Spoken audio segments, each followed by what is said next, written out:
We knew we had a big problem about 2:30 in the morning on December 1st.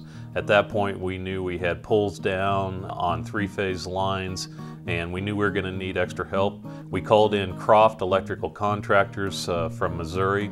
They sent us 8 men right off the bat. In the morning hours, then when we could actually see the damage on December 1st, we knew we were going to need more help. At that point, we contacted Rick Pauley at the AIEC, and he was able to secure some crews from Indiana. One of the neat things that we have with the Emergency Work Plan is that we have access to calling people out of state for help. All I have to do is just call one person, and they start the ball rolling in their state, and then we correspond back and forth, as far as the needs and when, who can come, and how soon. The coals that were affected in the worst way are basically laid flat with lots of poles down. I did not hesitate to call help when I realized that the amount of Illinois help available was pretty slim. We had heavy ice that's completely surrounded the phase and neutral, diameters of up to 1.5 to 2-inch diameter. In that case, just the weight of the lines pulls the poles down, or trees get loaded up and fall across the lines. In this case, we lost probably, we're figuring about 300 to 500 poles damaged and destroyed. We ended up with 35 additional men to help us restore power to our members. Right now we're projecting pole loss of about 200, and the longest anybody was out of service during the 2006 ice storm was 1 week, compared to almost 2 weeks in 1978. One of the interesting things that we noticed was after we were restoring power, we would have lines kick out, and what was happening was the ice on the neutral, which is the bottom wire, would melt off, and then because of the tension it would slide up or actually jump up and make contact with one of the phase wires, and that would cause another outage. So we had frustration among some of our members. You would just get them back in power, and then an hour or 2 hours later they would go out again, and oftentimes it was because of this phenomenon when the ice would melt out and the wires would come in contact with each other. So that was frustrating. I'm quite comfortable to know that there are other cooperatives available to come and help my cooperative put things back, fix things. During the 5-day period, I began to worry about that. Can these guys handle it? Surely they don't have the crews every day to handle an emergency like that. To know that they got the other cooperatives helping out, and know that they're available, and know that they have people like the guys from Joe Carroll, just kind of gives me a good feeling. Well, I think the safety and training aspects at the statewide is one of the most important things that has to be instilled in the linemen before the storm hits. Each day, our line superintendents had a safety briefing with all the crews that were here as they were eating breakfast, to let them know, to remind them that safety comes first, that they use the hold tags, that they make sure that they use their grounds properly, that you're working within sight of grounds on either side, because we found an awful lot of generators running in this storm, and we found some that weren't hooked up right.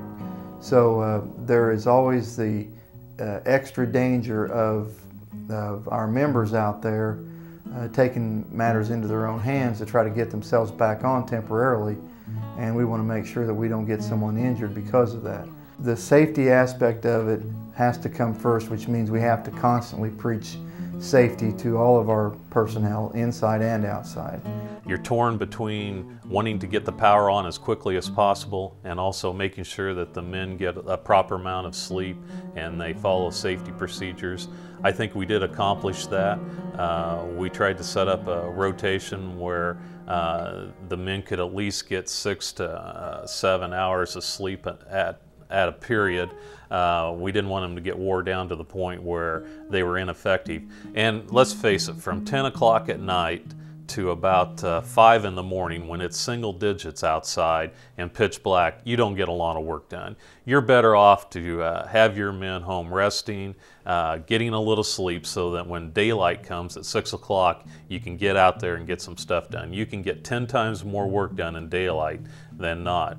I was very pleased to see how all of our employees reacted. They didn't hesitate to jump in and help. They stayed the extra hours they were here in the mornings, and everybody contributed above and beyond without being asked to. The outside employees we got, once they got here and engaged, I couldn't ask more of them either. I didn't have a single incident with any of the other crews where there were problems between the crews or communications or someone not putting in the amount of effort that we expect. And that's why I go back to the fact that we always ask for co-op people first. You know, it's my belief that that's the kind of effort you only get out of co-op employees. I don't think a contractor or possibly even an investor-owned employee would have given that kind of dedication to the job. I think it definitely pays dividends to put money into plant, especially making sure that you change out bad conductor, bad poles, and you also want to have a good tree trimming program. Obviously, we don't have as many trees on our system as some systems have, but you'll be surprised. Even though we have prairie land out here, trees seem to find their way into the right-of-way underneath power lines. You need to spend money on tree trimming, and I think it's evidenced by our ability to get our members back on in a relatively short period of time, especially compared to the investor-owned utilities in the area. This has opened our eyes to the need for more help to run the plan, and we are going to try to get the input from the managers at their January meeting and try to say, we're aware of some weaknesses. We have some things that need attention, and we'll be stronger for this experience and can offer better service to our co-ops in the future. One of the greatest services the AIEC has to offer its members is the ability to communicate, and communicate on a statewide basis. This came so to the forefront with the recent ice storm outage that stretched from the Metro East area up through Carlinville, Springfield, Decatur, and Bloomington, and hit the area very, very hard. Communication was very important to our membership in that we communicated very well on the outages and the efforts to restore that damage. Our cooperatives did a fantastic job. I noticed that Shelby used numerous news releases. They had a television interview on Channel 20 out of Springfield. I saw a couple of cooperatives using their websites to communicate where they were in terms of outages and restoring that power.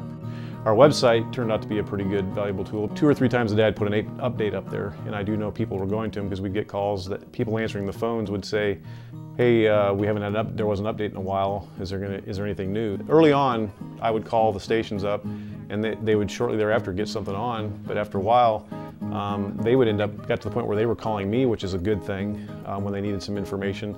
But I did know that a few of them would go to the website and to pull the latest information if they weren't able to get a hold of me. That was a good avenue for them to go to. I can't emphasize enough how important communication is. I tried to keep the outside crews informed. I tried to keep the folks answering the phone in the office informed, our linemen informed, and the media. The people who are answering the phones, and trust me, when you have a couple thousand people without electricity and hundreds after 3 or 4 days, you are going to get a lot of phone calls. It's very important that you make an effort to give those folks as much information as possible. And I know it's frustrating because, we're waiting to hear from the linemen. They have to report into us and tell what's going on, and then somehow we have to get that information over to the people answering the phones, and then they have to somehow relay that information to the members so we can tell them what's going on. It's very important that you emphasize that. Each morning for the outside crews, I would prepare a little care package that would maybe have press releases from the previous day. It also had every outside lineman who was here, their cell phone numbers so that people could get in contact with each other. I would give this little handout to them every morning when they were getting some coffee and donuts. We also brought in Subway sandwiches, and we had little box lunches that we would send out with the crews because oftentimes when you get in these rural areas, they're very remote, and you don't have time or even an opportunity to go to a restaurant. So we tried to provide that for them as well. Staying in contact with the media is very important. I would probably do 4 to 5 radio interviews each day. We tried to send out one press release updating the media with what was going on, and then I would make personal calls to the radio stations and ask them if they wanted me to tape a segment so they could run on their news. I never was turned down once. I mean, they're looking for information, they're looking for news, they want to update their listeners, and all you have to do is call them up and they'll be glad to tape you. Even though I was able to get stuff out in a timely manner, there were some times where I was not able to, and having the AIEC here to deliver some of the messages that I couldn't get out, especially on the weekends, that was proved real valuable to us.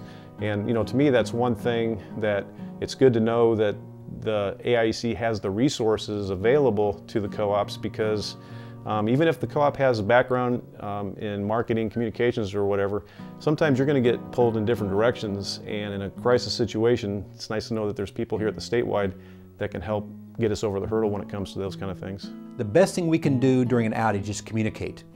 And the member cooperatives, through their member service representatives and managers, can work with our staff here in Springfield to get that message out. We've noticed Ameren, who has had a terrible time with their outages, and although they're communicating well, they're not winning the court of public opinion.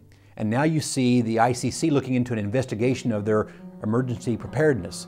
Frankly, we're fortunate that cooperatives have not even been in that viewpoint, but it's because we have a good service, quick restoration, and we're communicating. If your members understand what you're doing and how hard you're working, they'll give you the benefit of the doubt. So the key thing, whether it's an ice storm or a tornado or a flood, please allow the AIEC to help you communicate those issues.